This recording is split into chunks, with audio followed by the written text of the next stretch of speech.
Allir þættir samstæðuverinnar eru á YouTube.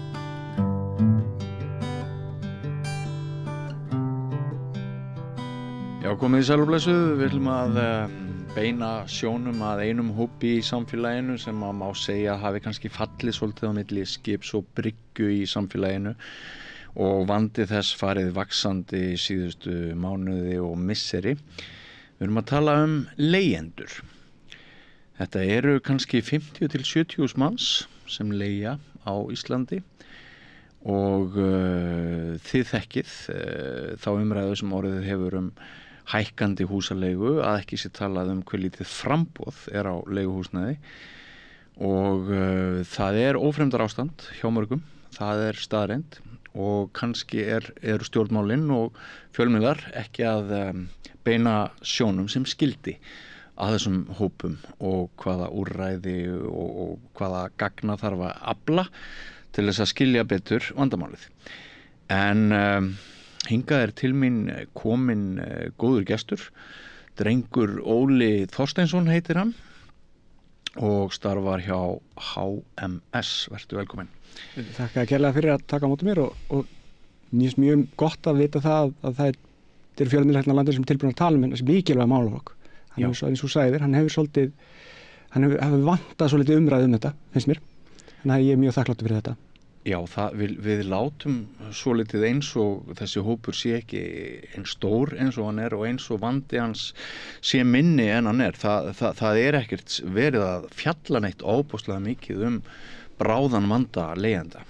Það er svo umræða sem hefur átt sér stað, hún vill oft svona taka á sig svona ákveðin blæ, þar sem að staðrendina kannski líka ekki alveg fyrir og það er náttúrulega ábyrgð HMS í rauninni að reyna að koma fram með hvernig staðan er í raun og veru. Já. Og við þurfum að standa okkur betur í því og þetta er liður í því. Við viljum fara að ræða meira hvernig staðan raunverulega er og hvernig hún birtist okkur í gögnum. Einmitt. Þú ert verkefnastjóri leigumarkaðar hjá HMS og það er eiginlega svona búið að gefa út þá línu hjá okkur að taka þennan málaflokk í við fastari tökum en gert hefur verið, ekki satt? Jú, það er hlutverk HMS að vera með puttan á púlsinum á leigumarkaðnum og í viðra samhengi sem að hafa áhrif á stefnu mörkur stjórnvalda að einhverju leyti og í rauninni greiningar og annað slíkt og það sú vinna er komin vel að stað og gengur mjög vel. Já. Við förum aðeins yfir svona þessa klassísku umræðu sem þá, já bara ef við vitnum til ykkar síðustu mánaðarskýrslu þá er alveg, það er þreföld eftirspurn eftir leiguhúsnæði miðað við framboð. Já, við höfum, og þetta er kannski eitt af því fáa sem hefur svo sem verið talsvert í umræðinu almennt húsnæðismál. Það er ákveðin framboðsvandi á húsnæði á Íslandi og leigjendur augljóslega fara ekki varhluti af því, þau finna fyrir því og samkeppnin húsnæðið er náttúrulega býsna mikil og þar af leiðandi getur þetta haft neikvæð áhrif á afkomu leigjenda því leitinu til að þá er náttúrulega ekkert ólíklegt að í slíku ástandi þá fari húsnæðisverð hækkandi, hvort heldur til leigu eða kaupa. Þannig að þetta er vissulega vandamál. Hvað getið þið ráðið af þeim gögnum sem þið hafið stöðuna, þróun hennar? Það er að síga á ógæfuhliðina, það er tölur sem benda til þess.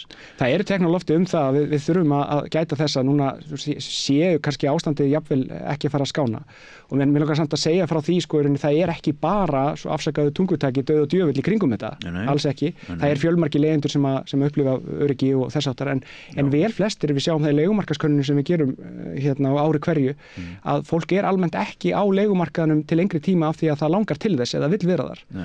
Og það á sér náttúrulega ýmsar skýringar en við sjáum það náttúrulega í gögnum okkar að leiguverð almennt það helst svo litið í hendur við þróunina bara á húsnæðismarkaðnum eins og hann er.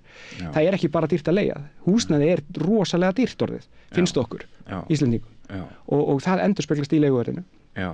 Og einn stór þáttur í þeim vanda sem að við höfum talað hjá HMS og stjórnvöld líka og fleiri það er framboðsvandi, það þarf að byggja meira. Já. Það er nokkuð ljóst. Já. Svo Seðlabankinn að einhverju leyti að vísa til þenslu húsnæðismarkaði en þenslan ekkert í íbúðarhúsnæði. Nei, sko byggingamarkaðurinn það hefur, samkvæmt Seðlabankanum þá hefur þensla á byggingamarkaði en það ber að gæta þess að einungis þriðjungur af byggingamarkaðunum í rauninni bygging á íbúðarhúsnæði. Sem kannski eitthvað sem maður mætti tala meira því að ég held að ég ekki viss að viljinn hafi verið hjá Seðlabankanum að vísa beint í íbúðarhúsnæði en eitt svoleiðis en ég held að kannski almenningur myndi kannski fyrst að það myndi hugsa já það er verið að byggja blokkir eða eitthvað svoleiðis en það er verið að byggja meira heldur en bara íbúðarhúsnæði það er verið að byggja atvinnuhúsnæði og það er verið að byggja opinbera byggingar og þess áttar þannig að raunni minnir að tölurnar sýni það sem að segja raunvirði ákveðin samdráttur á milli mánaða núna byggingu íbúðarhúsnæðis og það ekki ástand sem að við viljum hafa vegna þess að það er skortur og hann er mælanlegur. Við mælum hjá HMS alltaf það sem við greinum sem íbúðaþörfina og hvað í byggingu og það þarf að auka byggingu íbúðarhúsnæðis til þess að svala þessari eftirspurn sem til staðar á markaði. Það náttúrulega þannig að heimili, húsnæðið þar sem fólk getur haldið heimili, þetta er eina grunnþörfum mannsins og að sama skapi eina grunn innviðum samfélag sem að getur ekki staðið við það sem myndi telja skyldur samfélagsins gagnvart þegar íbúum varðandi húsnæði, það ekki að standa sig nógu vel og við viljum ekki fara þangað ímyndaðir, ég held að hljóta flestir að vera sammála það, við viljum geta stuðlað að því að fólk geti fundið sér sómasamlegt húsnæði að viðræðanlegu verði. En við höfum verið þarna, við ekki að standa okkur nógu vel. Er það ekki bara alveg? Jú, ég held að það megi alveg segja þetta svoleiðis. Við þurfum að gera betur, við höfum ekki verið að standa okkur nógu vel. Og sko þegar það kemur að því að greina sko í rauninni hvar vandinn liggur, þá getur það verið býsna flókið, þú getur farið býsna djúpt í það, þú getur tekið einhverjar greiningar á því sko út frá einhverjum félagslegum, pólitískum, hagfræðilegum eða eitthvað svoleiðis sjónarmiðum. En þegar öll á botninn hvolft þá í rauninni, það liggur fyrir okkur tiltölulega einföld lausn að mörgu leyti. Ég ætla ekki að segja að það sé töfralausn sem leysir allan vandann, það að byggja meira af íbúðarhúsnæði sem skilgreint sem slíkt. Og ég myndi reyndar segja sko að það sé hluti af lausninni en ekki lausninni í heild sinni. Hvað með óhagnaðardrifna stefnu, félagslegu úrræði?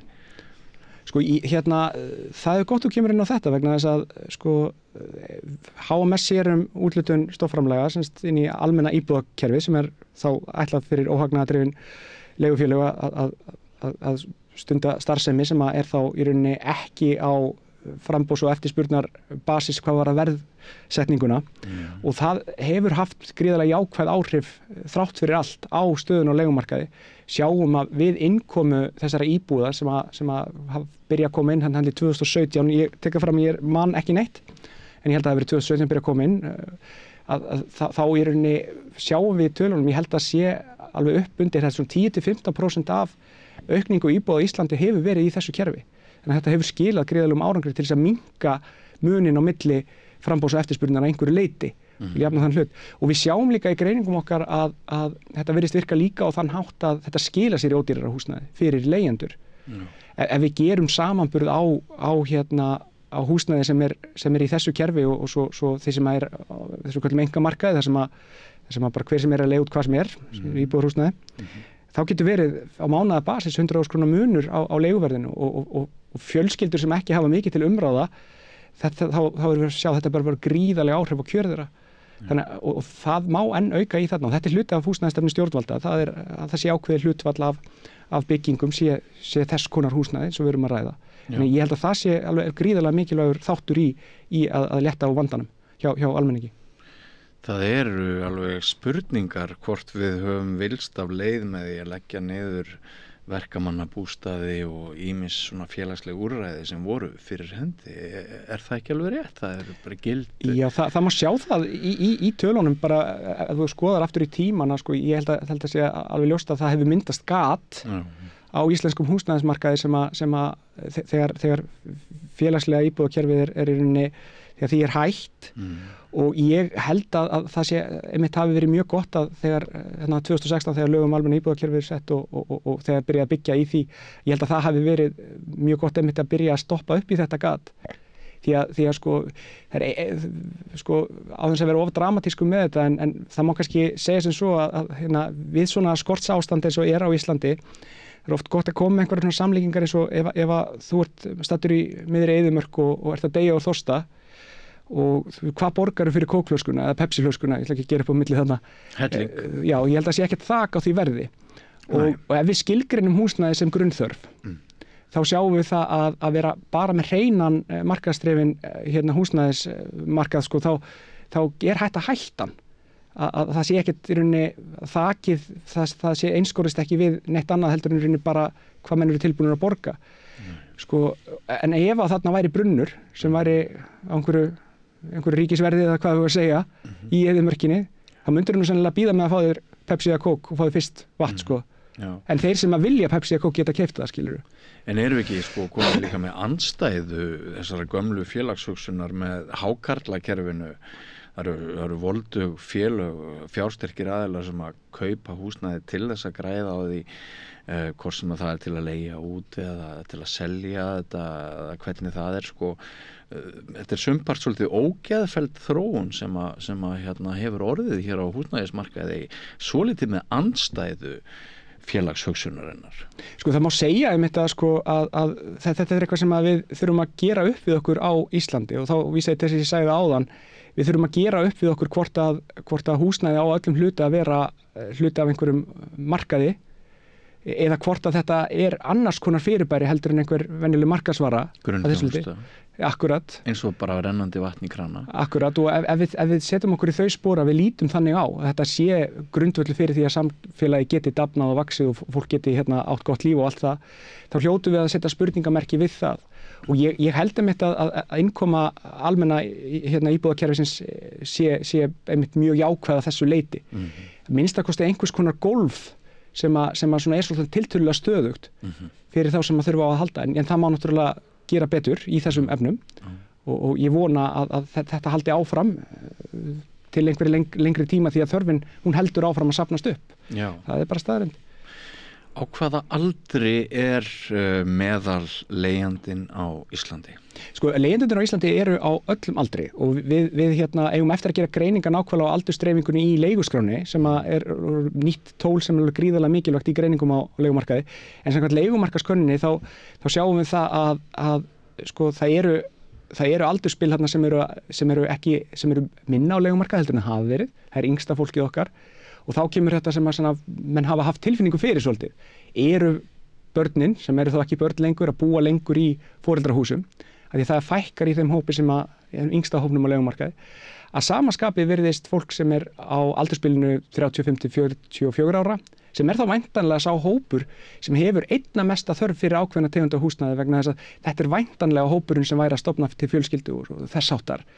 Hann virðist vera lengur og fastari á leigumarkaðnum samkvæmt viðhorfskönnunum okkar og það held ég að sé ekki jákvætt ef maður horfir til þess að það er mjög hátt hlutfall þeirra sem er á leigumarkaði þar sem leigumarkaðin er ekki fyrsta val. Þau eru semst ekki þarna vegna þess að velja að vera þar heldur vegna þess að þau get ekki gert neitt annað sem væri þá eins og íslensk menning það er að kaupa sér íbúð.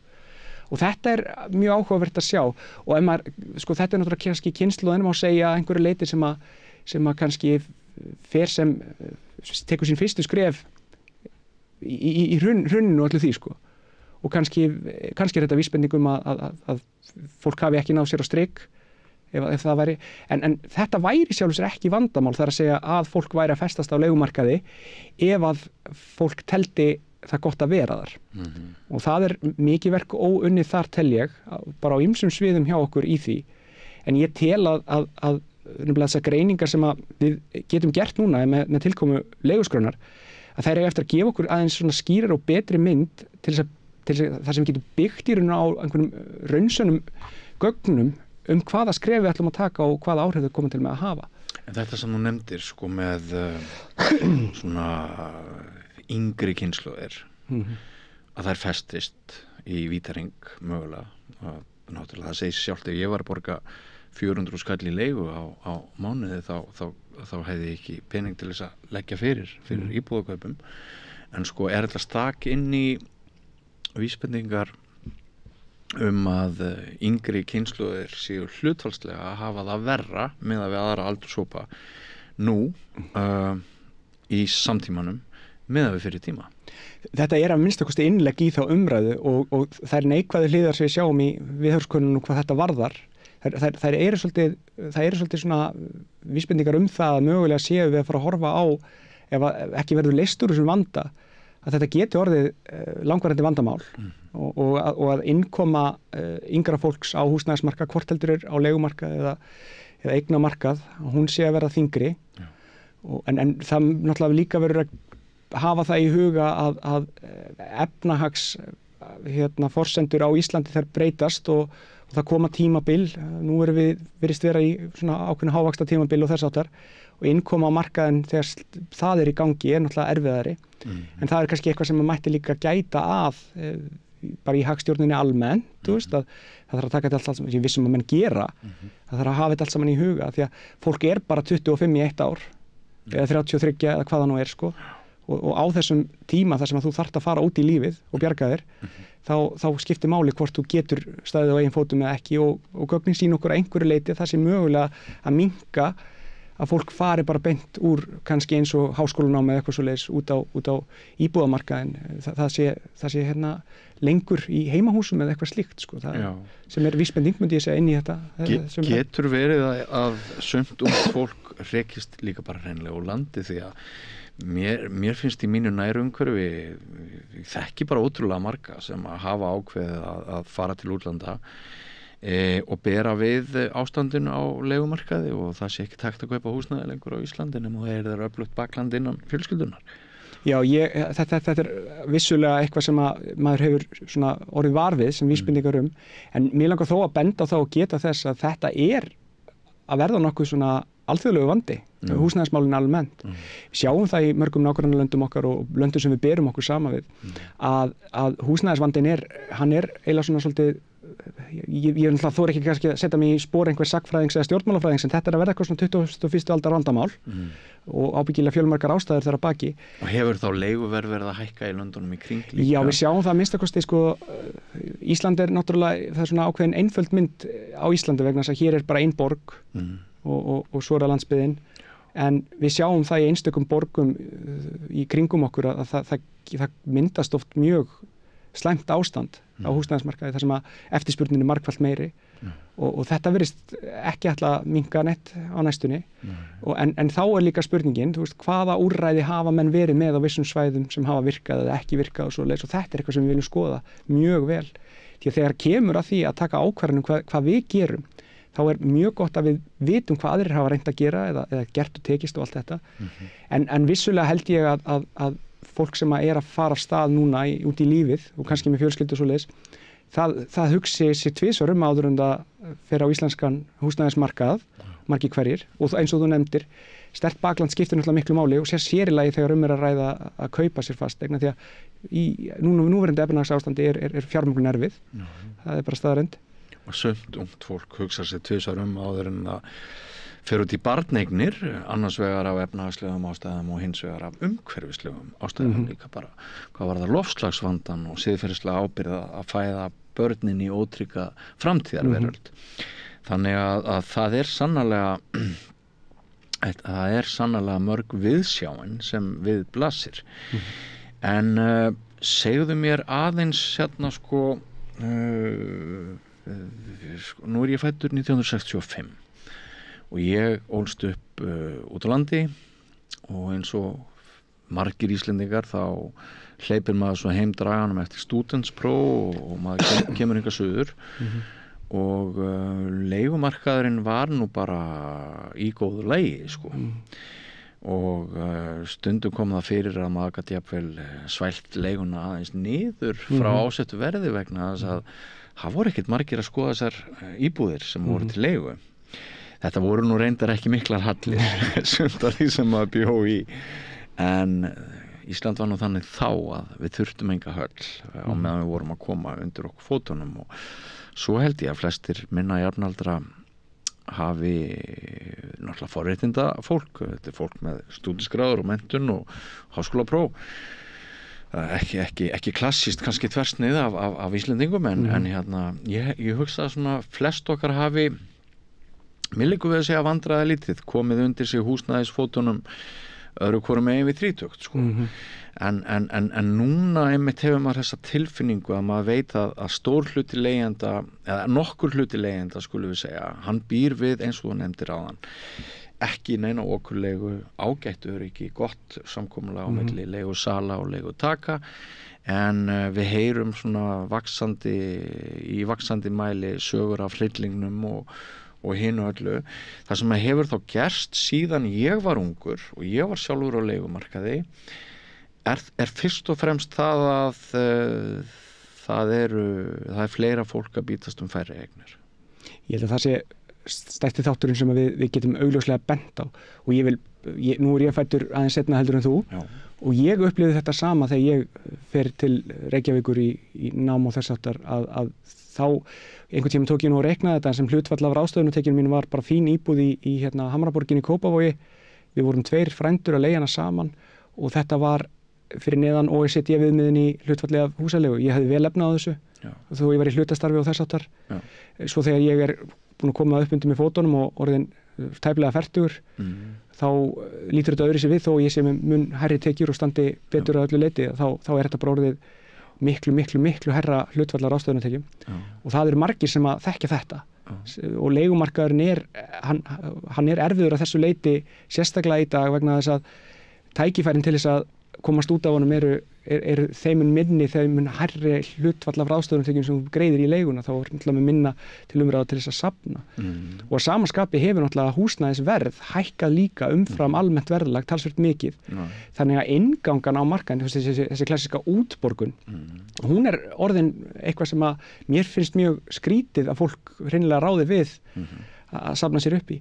En það er náttúrulega háamis líka með stjórn ákveðins úrræðis þar sem eru sko hlutdeildarlánin. En þau eru... Sko þau hafa nú verið í einkennilegri stöðu.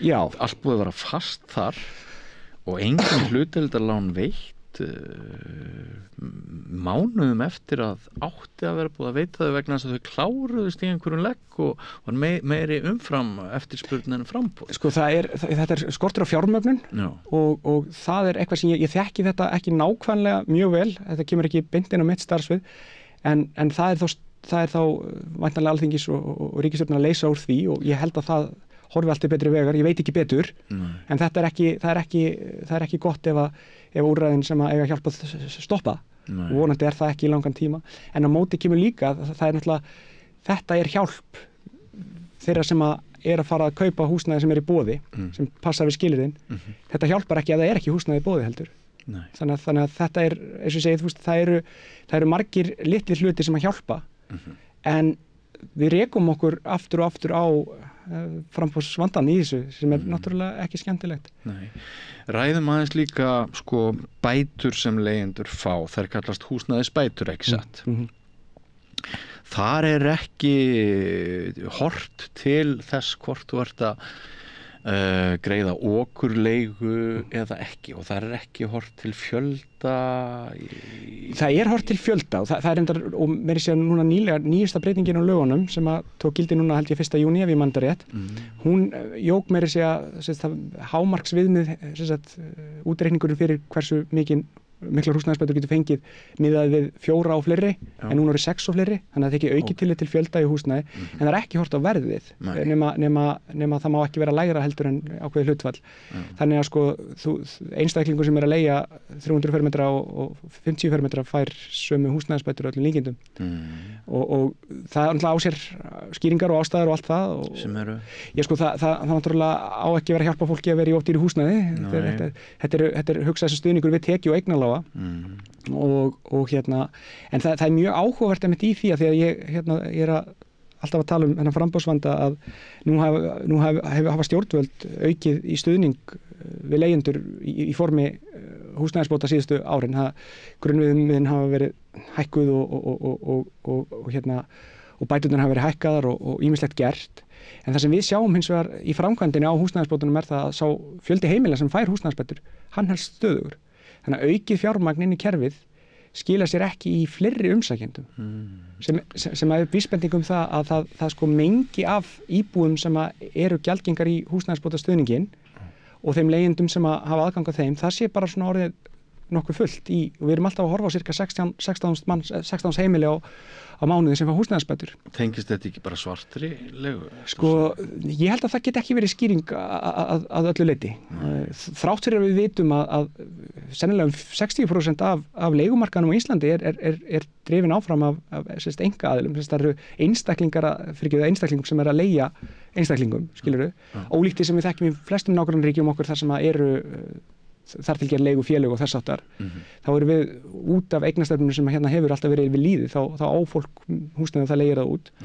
En hérna, það eru líka sko, búsetuformin í dag eru öðruvísi en voru kannski þegar þú varst að koma inn og ég að einhverju leyti og meira kannski ætti það sem að foreldrar okkar að ömmur og afar kannski frekar byggu við að það er orðið mjög algengt að fólk búi margir saman, ekki tengdi fjölskylduböndum með þess áttar og kannski í húsnæði sem er ekki skilgreint, hluta af húsnæði sem skilist sem íbúðarhúsnæði. Þá er að tala leigja kjallara og skipta upp íbúðum og þess áttar. Svoleiðis húsnæði stundum, einhverju tilfellum, er ekki gjaldgengt fyrir húsnæðisbæturnar.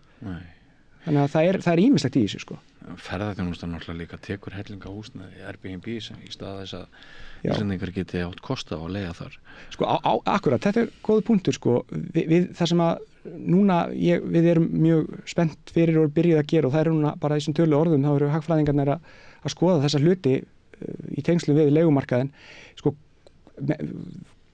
húsnæði sem verður til og er byggt og er á markaði eða ætti að vera á markaði er alveg öruggt að það skilir sér allt til íbúðar. Nei, það er það ekki. Það er ekki alveg þannig og við sjáum í tölum varðandi eins og til dæmis Airbnb og þess aftar sem við höfum aðgang að það er nokkuð stórt mengi sem að fer þarna undir sem að sennilega er nógu stórt til þess að hafa áhrif á húsnæðismarkaðnum í Íslandi og þá er þetta náttúrulega bara eitthvað sem að Íslendingar og stjórnvöld vera að gera upp við sig sko, þú veist, hvar eiga skorðurnar að vera í þessum efnum, þú veist, af því að þú veist, sko, það gerir teikningahúsið, það er íbúðarhúsnæði og það er byrjað að byggja húsnæði, það er engin lán, þetta er íbúðarhúsnæði alla leiðina. Svo er húsnæði tekið í notkun og þá er þetta kannski ekkert lengur innan gæsaleppa húsnæði fyrir heimili, skilurðu. Þú veist, það er ekki fólk sem býr þarna. Nei. Og það geta verið ýmsar ástæður, það eru orlofsíbúðir, það er þetta Airbnb, þú veist, kannski getur Siggi sem býr í Gráin sem er alltaf að fara í Hörpu, eitthvað, hann vill eiga eina íbúð þarna miðsvæðis. Þú veist, við þurfum að fara að skoða þessa hluti betur og erum að fara að gera, skoða, þú veist, hvað verður þessar innan gæsaleppa íbúðir.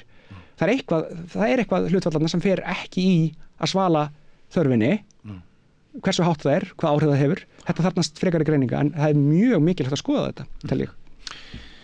Efnahagsleg og félagsleg stéttaskipting, það er talað að hún sé á aukast og þessi málaflokkur, þetta sem við erum að ræða, það gæti spilað þar inni, ekki satt? Sko, ég held að við þurfum að passa okkur á því, sko, ef við viljum ekki sko, búa til óþarfa stéttaskiptingu þegar við getum komið í veg fyrir það, ef það er það sem við viljum, þá er augljóst mál að staðan á húsnæðismarkaði hefur gríðarlega áhrif þar. Ef að fjölskyldur eru fastar í leiguhúsnæði sem það hefur tæplega efni á, sem er ekki eins og við hæfi, maður ímyndar sér að þetta geti haft langvarandi áhrif. Þú veist, það er bara þannig. Og verstu dæmin það er náttúrulega sorglega við þetta og það er svona ákveðin mótsegn í því að sennilega eru verstu dæmin út frá svona samfélagslegum viðmiðum akkurat dæmin sem við vitum minnst um. Það er að segja það hafa verið gera greiningar hérna af verkalýðshreyfingunum og fleirum og við höfum reynt að nálgast þennan hóp betur, það er þessi að hópur til dæmis fólks af erlendu bergi broti sem að mögulega kemur hérna kannski tímabundið eða kannski til langvara til þess að vinna og eitthvað svoleiðis. Við þykjumst vita það að þarna séu aðstæðurnar mögulega verri heldur en almennt gengur og gerist að mörgu leyti, en þetta er líka hópur sem er mjög erfitt að greina og það er eitthvað sem við viljum reyna að gera betur í. Við teljum til dæmis eins og í þessari leigumarkaðskönnun sem ég nefndi sem er alveg gríðarlega mikilvægt tól í að greina hvernig viðhorfin er á leigumarkað, hvernig fólk er að upplifa þetta og hvernig því líður og allt þetta og hvað það er að borga og allt þetta. Þegar svona viðhorfskannanir eru gerðar þá náttúrulega eðlilega er væntanlega erfiðara að ná í fólk sem er ekki kannski orðið eða hefur ekki tök á að vera fullir þáttakendur í samfélaginu. Þannig að þarna eru líka svona einhverjir svona blettir sem við viljum kannski aðeins skoða betur. En ég held að sko þetta sé líka bara eitthvað sem við þurfum að fara að gera upp við okkur sem samfélag, þú veist, hvernig á að standa að þessum málum og þú nefndir áðan hérna þegar félagslega íbúðakerfi var í gildi og allt það og ég meina það var lausn á vanda sem hafði safnast upp á Íslandi í einhver áratug á sínum tíma og svoleiðis og ég meina við horfum á að það sé kannski farið að það sé ekki vanþörf á því að bæta í þessa nútíma útgáfu af því má segja sem er þessu óhagnaðardrifnu félög í gegnum almenna íbúðakerfið. Þar gæti komið svona ákveðin svona grunnur fyrir allavega þá sem að standa verst hvað var að tekjur og eignir. En það má ekki líka heldur gleyma félagslega þættinum þó að hér séu vissulega þrátt fyrir allt á Íslandi þá eru hérna það er félagslegu stuðningur við fólk þegar kemur á húsnæði. Sveitarfélögin eru með svokallaðan sérstakan húsnæðisstuðning sem að kemur ofan á húsnæðisbæturnar og þar geta þau tekið annars konar mat heldur bara eignir og tekjur og þess áttar, tekið félagslega aðstöðu og eitthvað svoleiðis. Það er að minnsta kosti ekki loka fyrir það þó svo að það hefði kannski gerst svolítið í þessu stuðningskerfi að útreikningurinn varð svolítið út frá húsnæðisbótunum sem að kannski var ekkert endilega sem stefnt var að. En ég veit þessi málaflokkur er allir í endurskoðun hjá stjórnvöldum og það á að endurskoða húsnæðisstuðningin. Og mér langar að benda á það að sko það stundum er mjög gott að hugsa hver tilgangurinn, hver niðurstaðan á að vera. Það er nefnilega að húsnæðisstuðningur getur verið þannig að hann er viðbrögð við ákveðnum vanda en hann getur líka verið þannig að hann sé þáttur í að leysa einhvern vanda. Það er ekkert endilega auðséð eins og ég var að nefna við áðan með mengið sem þykkur húsnæðisbætur að húsnæðisbæturnar séu liður í því að leysa vandan það er liður í að bregðast við honum plástur og sárin á meðan að almenna íbúðakerfið þykist ég vita að sé liður í að leysa hann ef þú skilur hvað ég er að fara. Ég skil hvað þetta fara. Sko það er þetta með einangrun hópa og það er festist. Ég bjó einu sinni í Wales og hérna þar hafa nú menn heldur betur þurft að ganga í gegnum atvinnubreitingasögu. Þar vann nánast annar hver landsmaður við kolavinnslu og svo náttúrulega breytust tímarnir og námurnar tæmdust að kolum og það eru til þorp í Wales sem að sko breytust úr því að nánast allir höfðu atvinnu upp í það að kannski 60-70% íbúa voru atvinnulaus og hérna og ég las rannsókn sem að sýndi fram á að börn atvinnulausra í Wales eru líka miklu líklegri til að verða sjálf atvinnulaus og alls konar svona félagslegar áskoranir sem að fylgja þessu. Hér á landi ætti sérhver Íslendingur að geta valið það hvort hann fer í séreignastefnuna eða leigir og það ætti ekki að vera sko þannig að nokkur maður líti niður á þann sem kýs að leigja. Oft er þetta nú ekkert annað en húsalega þessi verðtryggðu lán. Maður með aðeins betra atvinnur húsnæðisöryggi heldur en leigjandinn en þetta er náttúrulega gjörsamlega sturlað að við greiðum þrefalt þá krónu tilbaka sem við fáum að láni og séum að því núna fram á efstu ár og kannski sumpart ekki allur munurinn á þeim skuldsettustu sem að eiga innan gæsalappa sitt húsnæði og leigjendum. En hérna ef hort er framhjá því að sumir bara taka þá ákvörðun að vera leigjendur og eru stoltir leigjendur og hérna lifa vonandi bara sæmilegu lífi þá sem sagt þetta að festast þarna í einhverjum vítarhring þetta er eitt af áhyggju efnunum. Já, þetta er það og við viljum hjá HMS í okkar leigumarkaðsgreiningum, við viljum líka vera með félagslega vinkilinn inn á þetta og við teljum gríðarlega mikilvægt að þegar teknar ákvarðanir um framtíðastefnu eða viðbröðsleis að þetta sé með inn í reikningnum. Það er náttúrulega hægt fyrir einhverja svona menn sem starfa á skrifstofu við greiningar eitthvað að horfa bara á sinn þátt í þessu sem er bara einhverjir fermetrar og eitthvað svoleiðis. En þegar öll á botni kvólt þá er hlutverk stofnana eins og HMS að skapa eitthvað virði fyrir samfélagið til langt tíma. Og félagslegi vinkillinn er alveg klárlega eitthvað sem að má ekki hætta að hugsa og þarf í rauninni að bæta í. En nýfrjálshyggjan hefur nú svolítið ítt honum út og aukin einstaklingshyggja bara, ekki bara á Íslandi. En finnst þér að það sé að koma aftur einhver skilningur á félagslegum úrræðum? Já, ég tel svo vera. Mér finnst í rauninni vilji stjórnvalda og það verðist vera nokkuð svona óháð einhverjum svona stefnum og flokkum og svoleiðis. Ég held að það sé aftur að verða kannski svolítið á Íslandi að það eru allir sammála um það að það séu hópar sem að geta ekki verið þáttakendur í þessari ströngustu samkeppni á einhverju markaði.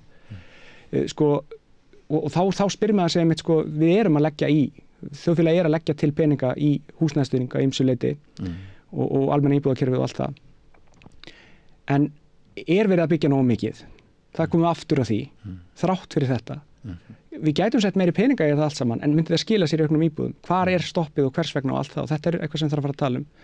En ég held allavega ég held að hvort heldur þú ert gríðarlega hægri sinnaður og einstaklingshyggjumaður eða gríðarlega vinstri sinnaður og mikill félagshyggjumaður og eitthvað svoleiðis. Ég hefði alltaf haldið að það myndu allir sjá gróða sinn í því að búa í samfélagi sem að væri svona nokkuð stöðugt. Og stöðuleika samfélagsins er náttúrulega alltaf ógnað þegar það verður mikil misskipting. Það er einhver munur á því hversu mikilum getur orðið áður en að vera vandrað ástand fyrir alla. Og ójöfnuður til dæmis veldur heilsutjóni, alls konar viðbóta kostnaði fyrir hið opinbera? Það er vissulega rétt. Þannig að það eru margir vinklar á þetta. Þú þarft ekki að vera, það þarf ekki að nálgast þetta bara út frá einhverju ákveðinni pólitík eða einhverju annarri. Við til dæmis, þegar við erum að skoða þessa hluti, þá er það algjörlega óháð þessum þáttum. Við erum að reyna að skoða þetta út frá því hvað er það sem að leiðir af sér bestu niðurstuna fyrir Íslands samfélag og í almenningi í landinu.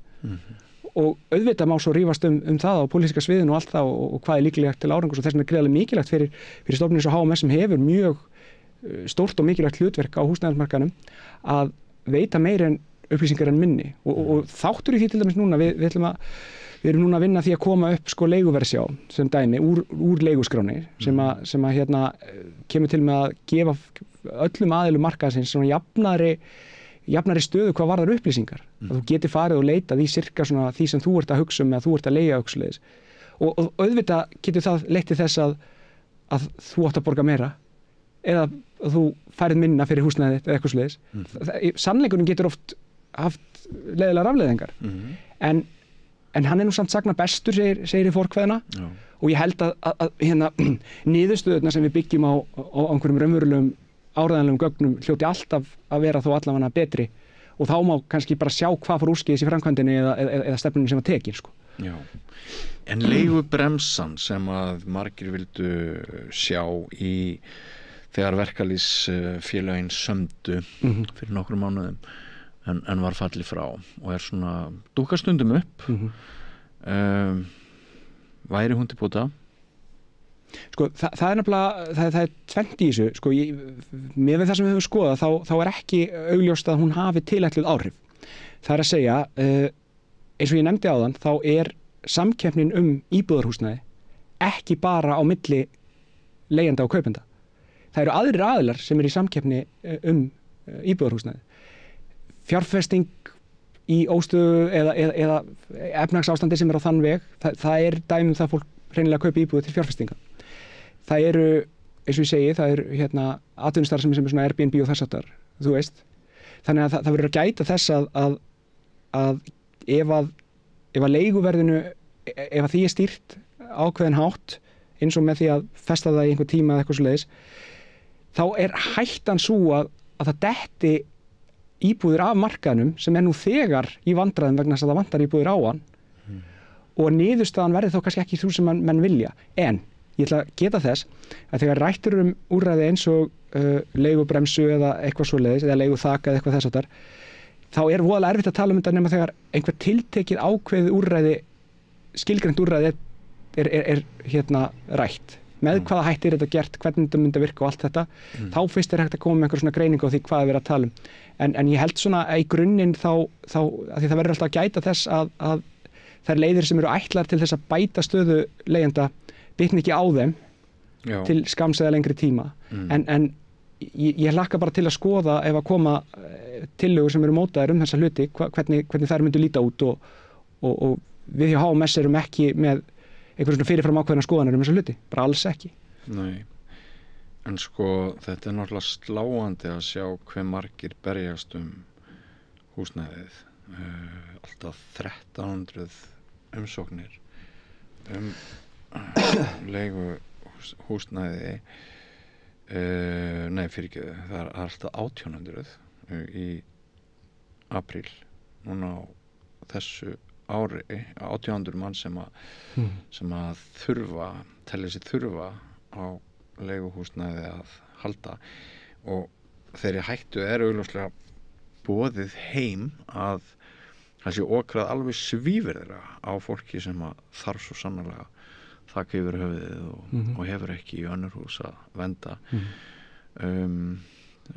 En það er ekki síst kannski líka bara að ræða þetta, það er eins og hafi, mér finnst sko svona ákveði viðhorf í samfélaginu að þú átt bara að eiga þetta eigið húsnæði sko. Og ef þú átt það ekki þá áttu kannski ekkert svo rosalega gott skilið, og þótt þessi pönkastaður, þótt þessi okraðaður, þá eru bara að hafa það sko, þú verður einhvern veginn ekki staðið þig. Það eimir eftir af mjög svona hörðu viðhorfi sem verður til í allt öðruvísi umhverfi eins og við vorum að lýsa í okkar fortíð heldur en núna. Vissulega alveg rétt. Er það ekki? Ég hef í svona vinnu minni í gegnum tíðina í tengslum við að reyna að finna lausnir á húsnæðismarkaði, maður er komið að einhverjum hópum sem hafa verið að tala, þá hefur oft komið upp sko, það vaknar alltaf þessi spurning, af hverju erum við svona neikvæð gagnvart leigumarkaðinum almennt? Við getum verið neikvæð gagnvart ástandinu sem er núverandi, eitthvað svoleiðis, en almennt erum við Íslendingar frekar neikvæðir út í þetta úrræði bara strax í grunninn. Og þá er ég ekki að gera lítið úr því að fólk upplifi stöðu sína slæma sem er fast á leigumarka. Ég er að meina það og ég svona hef ákveðnar hugmyndir það að sko, ef við skoðum, það er alltaf klassískt að bera saman Norðurlöndin, þar sem okkur finnst alltaf allt vera miklu betra stundum, og þú veist, og þá tökum við það sem það kemur alltaf þessi í öllum partíum sem segir ég bjó nú einu sinni í Svíþjóð og ég er þessi gaur. Og þar það var margt mjög gott við hvernig þessu stilt upp þar. Til dæmis húsnæðisöryggi, það er með allt öðrum hætti þar heldur en hér. Meðallengd leigusamninga á Íslandi síðast þegar ég skoða þetta og ég minni á, ég er ekki talnaglöggumaður, 1,3 ár, eitthvað svoleiðis. Afskaplega stuttur tími. Það er ekki lengra. Í Svíþjóð var þetta svona cirka þannig að sko, ef þú ert með leiguhúsnæði þá hefur þú svolítið mikil umráð yfir því. Þér verður ekki hent út úr leiguhúsnæðinu nema þú standir þig eitthvað voðalega illa gagnvart hinum sem búa þarna eða skilurðu þess áttar. Og þegar við berum saman kerfin sem eru í þessum löndum okkar, þá er ýmislegt sem að við getum tekið þaðan og væri betra að hafa. En að því sögðu, það eru vandamál þarna líka. Ég meina, þau voru þegar ég var þarna fyrir mjög mörgum árum síðan að sagan sagði að þegar þú fæddist þá varstu settur á biðlista í Stokkhólmi. Af því að þegar þú eru gamall þá getur þú kannski búið í Stokkhólmi. Þú veist, þannig að kostur og gallar og allt það. En stjórnvöld hafa núna sett mikið púður í því að reyna að auka húsnæðisöryggi, og það liggur fyrir núna frumvarp fyrir Alþingi breytingu húsaleigulögum sem ég tel vera gríðarleg bót að mörgu leyti, sérilagi vegna þess að það er skráningarskyldan í leiguskrá gerð almenn. Nú er það þannig að bara þeir sem að leigja út fleiri heldur en 2 leiguíbúðir eru skyldir til skráningar. Og sem betur fer þá stökk ráðherra nú af stað og setti reglugerð strax í kjölfarið sem að leyfði húsnæðisbótaþegum að skrá samningin einhliða. Það er reglugerð nr. 1/2023 samin ábyggilega einhverju áramótapartí vegna þess að annars hefði fólk mist rétt sinn til húsnæðisbóta ef að leigusalinn vildi ekki skrá samningin og var ekki skyldur til þess, vegna þess að á Íslandi eru það bil 60% þeirra íbúða sem er leigðar út af einstaklingum, og einhver mjög stór hluti þeirra er ekki skráningarskyldur í staðinn núna. Að samaskapi höfum við þó ekki upplýsingar mörg tilfelli, hvað tíðkast á einkamarkaðnum. Við vitum minna það heldur en það sem tíðkast hjá stóru leigufélögunum, hjá óhagnaðardrifnu leigufélögunum og þess áttar. Og er ekki rétt skilið hjá mér að þið hafið sko rekið ykkur á brotalamir í þessari leiguskrá ykkar, er það ekki rétt að hugtakið leiguskrá? Jú. hvað varðar samningsgerð og fleira? Klárlega sko og það kannski í því hvort að átt að koma óvart, það komið svo litið óvart að sko umgengni fólks ekki af illum vilja, heldur bara umgengni fólks leigusambandi var ekki eins og hún á að vera og bæði við samningsgerðina og við framkvæmd samningsins og þetta gildi líka suma stærri aðila sem að fagaðila sem að bara hreinlega áttuðu sig ekki á því að það var kannski passaði ekki alveg saman við skilyrði húsaleigulagana og að samanskapi utanumhaldið samningana hjá einstaklingum, hjá félögum og svona, það var mismunandi og þegar lögin breyttust 2023, það komið ný skyldu ákvæði í lögin, það er eins og brunaúttekt á milli aðila sem er gríðarlega mikilvægt í ljósi þeirra atburðir sem hafa átt sér stað á Íslandi núna undanfarin ár, stór brunar og þess háttar og svo ástandúttekt sem að hefur verið ákveðið svona vandamál við framkvæmd leigusamnings á Íslandi er það að fólk vil alltaf rífast eftir samningnum loki hvort að parkettið var skemmt áður eða eftir, skilurðu, og svoleiðis hluti og fólk nota, því þetta er bara svona atferlisfræðileg pæling eða félagsleg pæling sko, fólk er búið að gera leigusamninga í 20 ára og það verður alltaf verið svona cirka eins. Þú gerir breyting og það tekur langan tíma að síast inn og við náttúrulega HMS ber ábyrgð því að upplýsa fólk þetta og við megum standa okkur miklu betur í því og vonandi er þetta og við tarka einhver hluti því að leysa þann vanda en hægt og rólega þá vona ég nú að leiguskráin einmitt, hlutverk sem hún kannski beint átti ekki að hafa eins mikið og hún virðist ætla að hafa er það að bæta umgengni leigusambandið. Vegna þess að í fyrri tíð það voru samningar ekkert skráðir nema þeim var þinglýst í þeim tilfellum það sem að leigjandinn vildi fá húsnæðisbætur. Og það var líka það sem við notuðum til útreiknings svona ásamt öðrum hlutum til þess að reyna að vita hvernig leigumarkaðurinn á Íslandi. Alls ekki, tilgangur þinglýsingar er alls ekki þessi og gögnin sem voru ekki nægilega góð en það er að breytast núna. En ég held samt sem að við erum með ágætis tól hérna á Íslandi eins og til dæmis neytendasamtökin, þau eru með leigjendaaðstöðina sem er ókeypis bæði fyrir leigjendur og fyrir leigusala.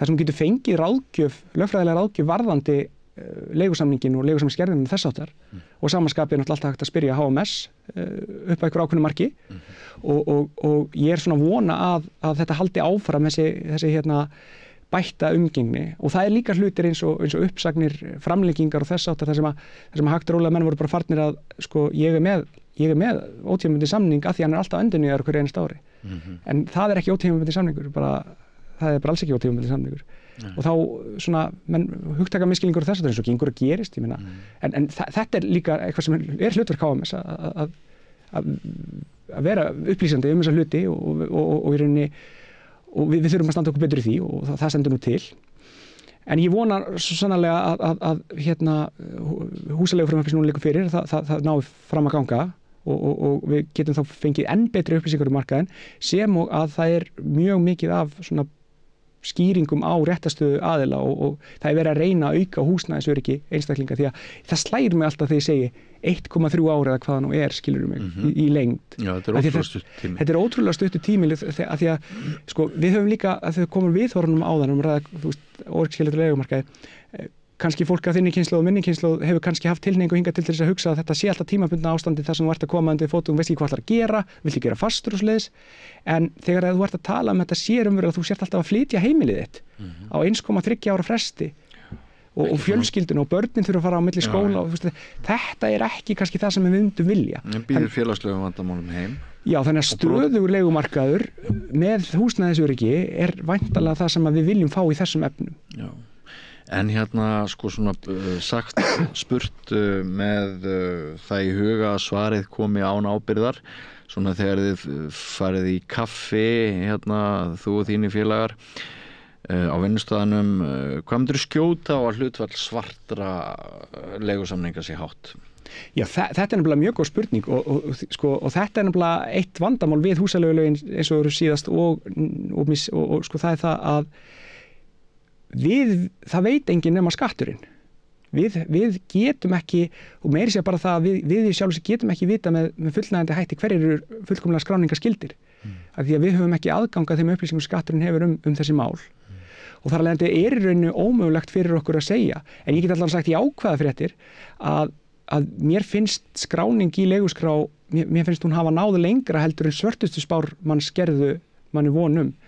Og sem segir manni það að allavega verstu hugmyndir svarta útleigustarfsemi hafi kannski ekki verið réttar en að ætla að skjóta á hlutfallega þess áttar, þegar við förum í kaffibollan þá erum við bara giska eins og almenningur og vitum það í sjálfu sér ekki. En hvað giskar þá? Ég þori ekki að segja tölu. Ég held hún sé ekki eins há og ég er mjög svartsýnn maður að eðlisfari, mjög, og ég held ég myndi ekki hafa rétt, ég held hún væri lægra heldur en það sem ég myndi skjóta. Skulum orða það þannig. En ég hef ekki nægar upplýsingar til þess að segja til það. Ég held hins vegar að sko, það er nefnilega tvennt í þessu. Það er svört útlegustarfsemi að því leitinu að það er ekki verið að skila því sem þú átt að skila til samfélagsins og svo er þessi svartaða sem að þú ert ekki að upplýsa þó þú sért skylduð til þess að þú sért að leigja út fleiri en 2 íbúðir og hvaða kosti og svoleiðis og þetta tvennt þarf ekki endilega að vera það sama. Ég veit aldraða sem að hafa það ekkert allt og gott sem að leigja út vistarverur og þeir sjá mikinn hvata í því að það sé svart vegna þess að annars bitnar það svo mikið á þeirra afkomu það eru alls konar svona fyrirstöður í samfélaginu sem að sumpart beina okkur út úr hennu gagnsæja og löglega yfir í einhverja skrýtna kema. Akkurat, og þá kemur til umræðu, eru einhverjir hvatar sem að væru möguleikir inn í þessi kerfi sem væri þá þáttur meiri sig því að liðkast fyrir í frambúðsvandanum varandi þetta. En það þarf að stíga varlega niður þegar maður ræði þessa hluti að því að sko í aðra röndina myndu menn segja á að fara að auðvelda eigendum húsnæðisins enn meira að svína á mér og hinir myndu segja, þú veist, er þá verið að segja fólki að vera að fara að leigja herbyggi hjá einhverjum, er það lausnin? En að þessu sögðu, þetta er eitthvað sem er alveg punktur, eru einhverjir hvatar þarna sem að mætti koma með sem að myndu auðvelda kannski aðilum sem að myndu vilja leigja út og kannski jafnvel eitthvað sem væri ígildi íbúðar en geta ekki gert það upp á yfirborðinu að þeim ástæðum og það myndi hafa slæm verri áhrif á þeirra framfærslu. Þetta er eitthvað sem er vert að skoða, engin spurning. Drengur Óli Þorsteinsson hjá HMS, það búið að vera fróðlegt og skemmtilegt að spjalla við þig og ég þakka þér ekki síst að hafa ekið alla leið frá Sauðárkróki hingað í þetta spjall til okkar á samstöðinni. Þið eru þarna stór hópur, hvað 30 manns? Ég held að sé eitthvað svona tæplega 30 starfsmenn þarna, ég er ekki alveg með töluna nákvæmlega á hreinu en þetta er mjög öflug starfsstöð og við HMS er með starfsstöð á Sauðárkróki og líka á Akureyri og það er líka bara, við langar að koma því að framfæra, ég meina, þú veist hvernig þetta er, það er alltaf styttra til Reykjavíkur heldur en frá Reykjavík. Þannig að ég var enga stund að koma, en verði þá ekki lengi tilbaka, ég veit það ekki. En við kunnum þið bestu þakkir fyrir að koma hingað og svara vonandi einhvern spurningum sem hlustendur og áhorfendur samstöðarinnar hafa haft. Gangið þér vel norður á ferðalaginu. Þakka kærlega fyrir og takk kærlega fyrir að taka þessa umræðu, hún er mjög mikilvæg. Takk fyrir. Að því sögðu þá reiknaði ég með að Gunnar Smári sé tilbúin með næsta kafla. Með því að ganga í leigjendasamtökin styður þú baráttu leigjenda.